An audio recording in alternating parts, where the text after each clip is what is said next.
بسم اللہ الرحمن الرحیم الحمدللہ وکفا والصلاة والسلام علی من لا نبی بعدہ اما بعد۔ عزیز طلبہ کرام، اللہ تعالیٰ سے امید ہے کہ آپ سب خیر و عافیت سے ہوں گے۔ جامعہ ترمذی کا سبق نمبر 39 ہے اور اس سبق میں ہم پڑھیں گے باب ما جاء فی الوضوء من الریح، یعنی اگر ہوا خارج ہو جائے انسان سے تو اس کی وجہ سے وضو کا کیا حکم ہے، تو اس کو ہم انشاءاللہ دیکھیں گے۔ گزشتہ سبق میں ہم نے حلال جانوروں کے پیشاب سے متعلق ائمہ کے اقوال پڑھ لیے، حرام چیزوں سے علاج سے متعلق ائمہ کے اقوال دیکھ لیے اور حدیث کے فوائد اور حکمتیں اور اصلی تطبیق۔ اس حدیث میں بھی آپ نواقض وضو کا بیان پڑھیں گے، کیونکہ یہاں سے امام ترمذی رحمہ اللہ وضو کے توڑنے والی جو اشیاء ہیں ان کا ذکر کریں گے، اور اسی میں پھر ہوا کے خارج ہونے سے متعلق وضو ٹوٹنے کا جو بیان ہے وہ بھی ذکر کر دیا جائے گا۔ سب سے پہلے حدیث باب کی عبارت پڑھتے ہیں اور اس کا ترجمہ کرتے ہیں۔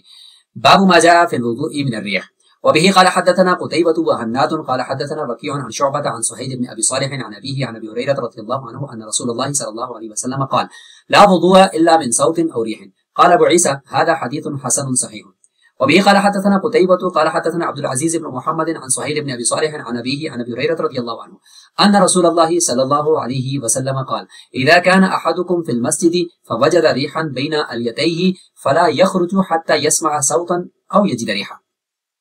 وبه قال حدثنا محمود بن غيلان قال حدثنا عبد الرزاق قال أخبرنا معمر عن حمام بن منبه عن أبي هريرة رضي الله عنه عن النبي صلى الله عليه وسلم قال إن الله لا يقبل صلاة أحدكم إذا أحدث حتى يتوضأ. قال أبو عيسى هذا حديث حسن صحيح.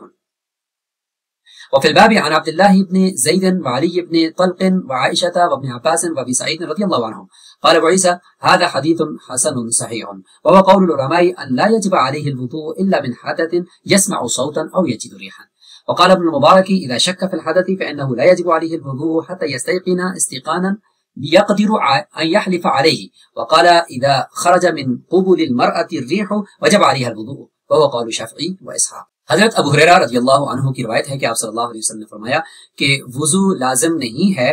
مگر اس ہوا کے خارج ہونے میں جس میں آواز ہو یا اس شخص کو اس کی بدبو آئے۔ امام ترمذی رحمہ اللہ فرماتے ہیں کہ حدیث حسن اور صحیح ہے، اور ایک دوسری سند ہے قتیبہ سے، اور وہ بھی سہیل بن ابی صالح ہے، عن ابیہ عن ابی ہریرہ ہے، اور وہاں پہ بھی یہی ہے کہ اگر تم میں سے کوئی ایک مسجد میں نماز پڑھ رہا ہے اور اس نے اپنی دونوں سرینوں کے درمیان اگر ہوا کا اخراج محسوس کیا تو وہ نہ نکلے اپنی نماز سے یہاں تک کہ اس کی آواز کو سن لے یا اس کی بدبو اس کو محسوس ہو جائے۔ اس طریقے سے محمود بن غیلان کی روایت ہے اور ابو ہریرہ رضی اللہ عنہ سے ہے، آپ صلی اللہ علیہ وسلم سے وہ روایت کرتے ہیں کہ اللہ تعالیٰ تم میں سے کسی شخص کی نماز کو قبول نہیں کرتے جب وہ اس کا وضو ٹوٹ جائے، یہاں تک کہ اس کا وہ وضو کر لے۔ امام ابو عیسیٰ ترمذی فرماتے ہیں کہ یہ حدیث حسن اور صحیح ہے۔ فرماتے ہیں اس باب کے اندر عبداللہ بن زید، علی بن طلق، عائشہ، ابن عباس، ابو سعید رضی اللہ عنہ کی روایات بھی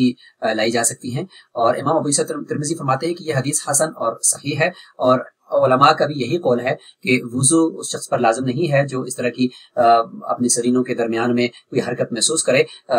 مگر ایسا حدث کہ جس میں اس کو آواز آئے یا وہ بدبو محسوس کرے۔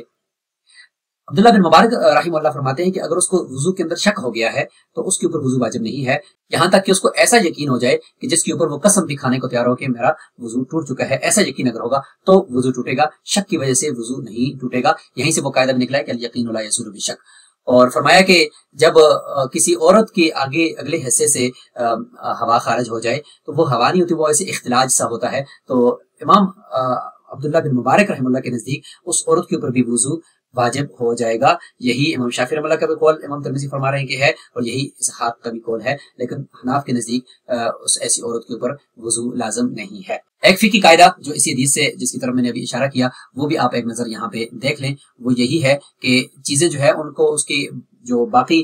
ہیں جس حالت پر ہیں اسی پر ہی ان کا حکم لگایا جاتا ہے، اور ان کو اپنے اصول پر باقی رکھا جاتا ہے یہاں تک کہ اس کے خلاف کا یقین ہو جائے۔ تو یقین جو ہوتا ہے وہ شک سے زائل نہیں ہوتا، لہٰذا اگر کسی کو شک ہو گیا ہے کہ میری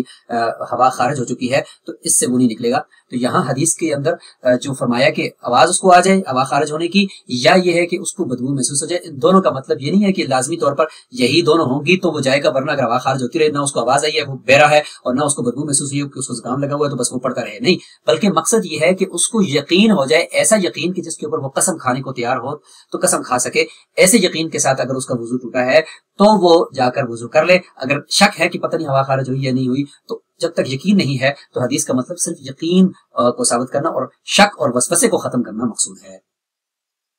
اب یہاں سے کیونکہ امام ترمذی رحمۃ اللہ نواقض وضو کا ذکر کرتے ہیں کہ کس چیز سے وضو ٹوٹ جاتا ہے، کس چیز سے وضو نہیں ٹوٹتا، تو سب سے پہلے ہم فقہا کے اقوال کی روشنی میں خلاصہ کر لیتے ہیں کہ ائمہ فقہا کے نزدیک نواقض وضو کتنے ہیں اور کن کن سے وضو کب کب ٹوٹ جاتا ہے۔ تو سب سے پہلی بات کہ خروج من السبیلین، یعنی پیشاب اور پخانہ کے راستوں سے کسی بھی چیز کا اخراج ہو جانا، چاہے ہوا کا، چاہے پیشاب کا یا کسی اور چیز کا، تو اس سے وضو ٹوٹ جائے گا۔ عورت کا جس طریقے سے حیض کا خون ہوتا ہے، اس طریقے سے کوئی اور بھی چیز جو بھی یہاں سے نکلے تو اس سے وضو ٹوٹ جائے گا۔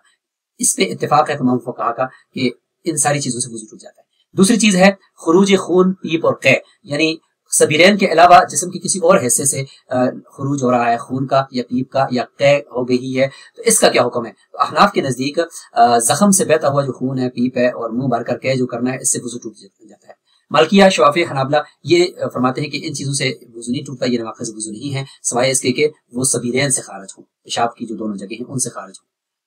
نیند اور زوال عقل، احناف کے نزدیک ایسی نیند جس میں آدمی ٹیک لگائے یا سہارا لے اور زوال عقل یعنی جیسے کہ بے ہوشی یا جنون وغیرہ، اس سے وضو ٹوٹ جائے گا۔ شافعی کہتے ہیں کہ نیند جو ہے وہ ناقض وضو ہے، مگر اس صورت میں نہیں جب انسان سرین کو مضبوطی سے زمین پر جما کر بیٹھا ہوا ہو، تو اس سے وضو پھر نہیں ٹوٹے گا، اور وہ نیند جو ہے وہ ناقض وضو نہیں ہے۔ مالکی اور حنابلہ فرماتے ہیں کہ گہری نیند وضو کو توڑ دیتی ہے، جبکہ ہلکی نیند نہیں توڑتی، اس میں چاہے وہ ٹیک لگائے یا نہ لگائے، ہر صورت میں یہی حکم ہے۔ مس ذکر اور مس فرج، آدمی اپنی شرمگاہ کو اگر چھو لے تو اس سے وضو ٹوٹے گا، یعنی تو احناف اپنے یا کسی دوسرے کے ذکر کو چھونے سے وضو نہیں ٹوٹتا، مالکی اور شافعی کے نزدیک اپنے یا کسی دوسرے کی شرمگاہ کو ہاتھ کی ہتھیلی سے چھونے سے وضو ٹوٹ جاتا ہے۔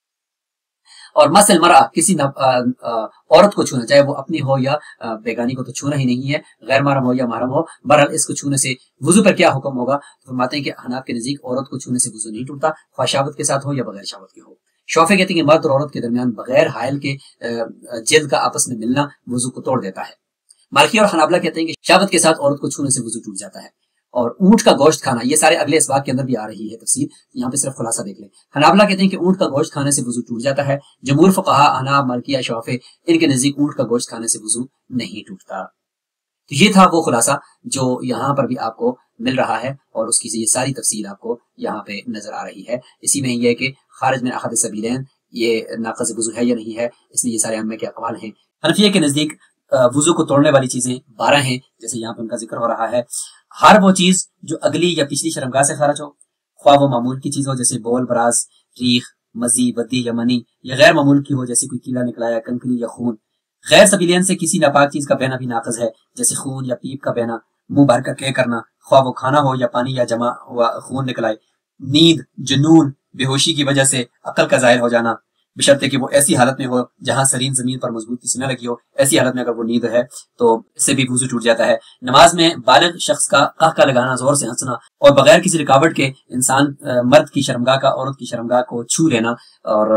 حشفے کا غائب ہو جانا عورت کی شرمگاہ میں، یہ بھی ناقض وضو ہے۔ تو یہ 12 چیزیں حنفیہ کے نزدیک ناقض وضو ہیں۔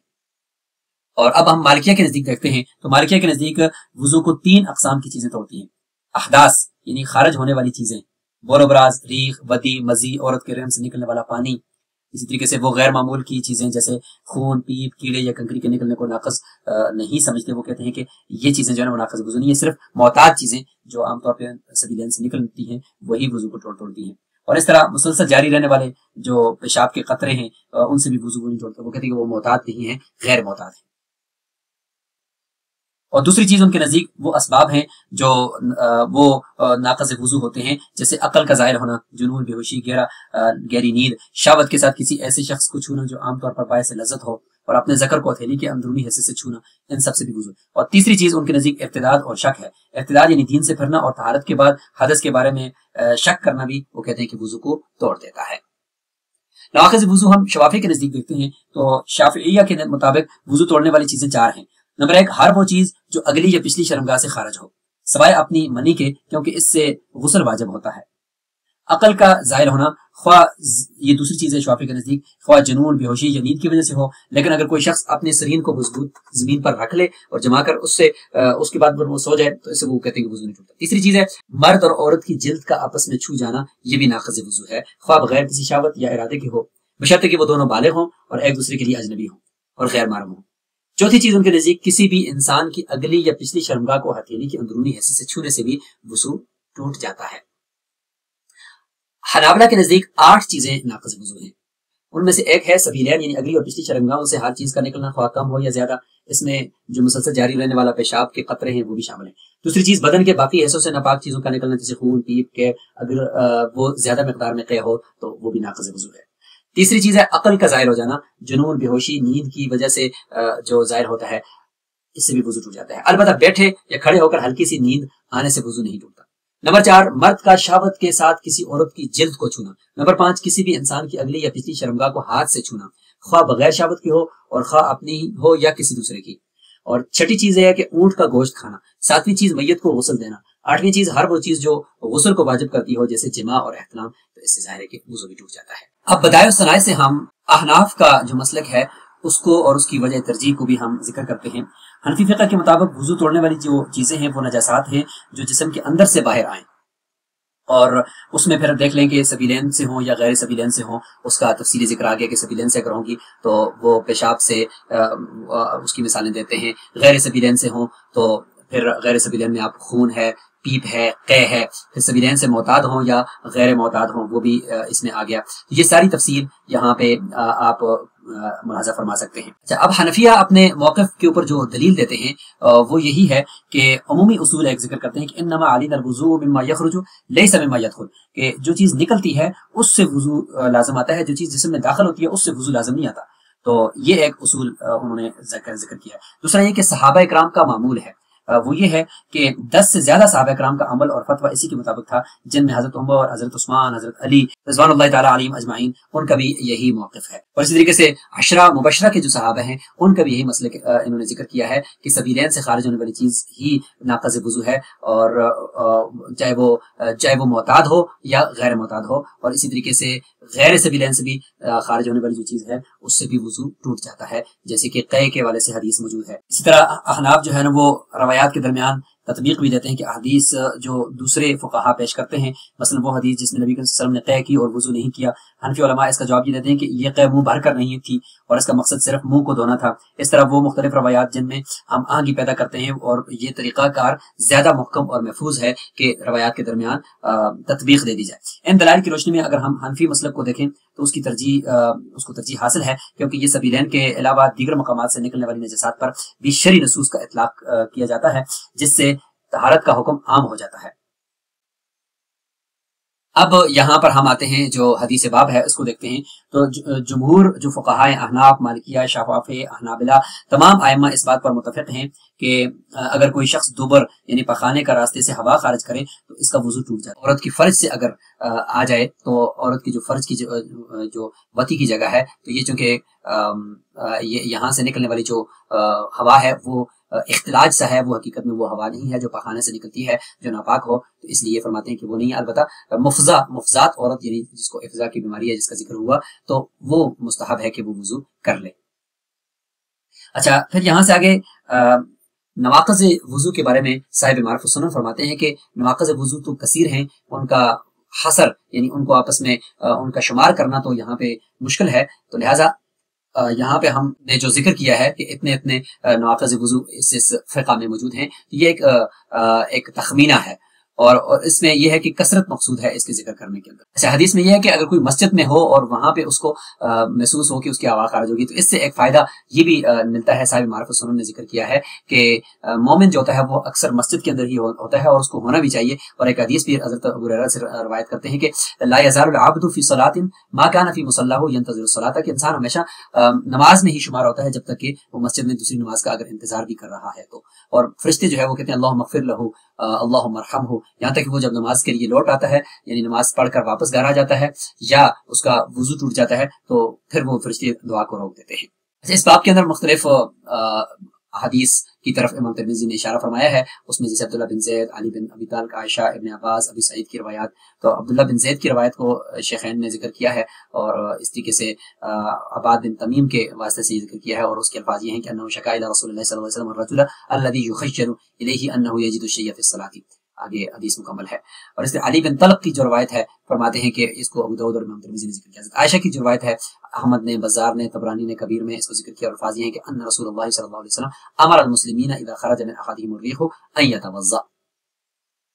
ابن عباس رضی اللہ عنہ کی حدیث، اس کو بزار نے بہقی نے ذکر کیا ہے کہ رسول اللہ صلی اللہ علیہ وسلم سے پوچھا گیا ایسے شخص کے بارے میں، آخر میں حدیث کے یہ الفاظ آپ ملاحظہ فرمائیں۔ ابو سعید کی جو روایت ہے اس کو ابو جعفر نے ذکر کیا، اور اس کے الفاظ یہ کہ ان الشیطان یاتی احدکم وهو فی صلاته فیمد شعرۃ من دبرہ، تو یہ بھی الفاظ اس کے آپ ملاحظہ فرمائیں۔ فوائد اور حکمتیں حدیث باب کی وہ آپ یہاں پہ ایک نظر دیکھ لیجئے۔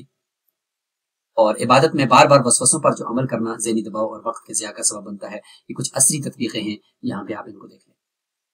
اور حدیث باب سے متعلق ان 5 سوالات کے جوابات آپ نے کمنٹ باکس کے اندر دینے ہیں۔